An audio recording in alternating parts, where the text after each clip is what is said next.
Hello বন্ধুরা, তোমরা সবাই কেমন আছো? আশা করি তোমরা সবাই ভালো আছো। আজ আমি তোমাদেরকে একটু চিলি চিকেন বানিয়ে আবার দেখাবো। এই যে আমি পেঁয়াজ কেটে রেখেছি, লঙ্কা কেটে রেখেছি, টমেটো কেটে রেখেছি। এগুলো আমি তেল দিয়ে দিয়েছি, তেল গরম আমার হয়ে গেছে। এবার আমি এইগুলোকে একটু ফ্রাই করে নেব। তারপর আমি এই আদা রসুন সমস্ত বাটা হয়ে গেছে আমার।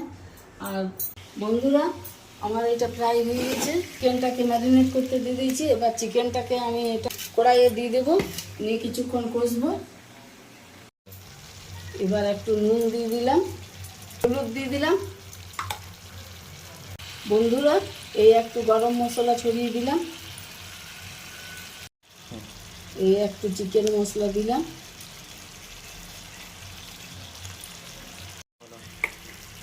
একটু কাশ্মীরি লঙ্কা গুঁড়ো দিলাম। বন্ধুরা, আমার চিলি চিকেন রেডি। দেখো তোমরা, আমার চিলি চিকেনের কালারটা কত সুন্দর এসছে।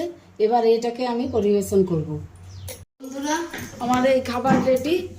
ভাত, আলু ভাজা, চিলি চিকেন, পুঁই শাক, বেগুন, আলু দিয়ে একটা চচ্চড়ি, আর গুড় আম আর আম কেটে নিয়েছি। এইটাই আজ আমার খাবার। আর আমার ভিডিও যদি তোমাদের ভালো লেগে থাকে তো লাইক করবে, অনেক অনেক শেয়ার করবে।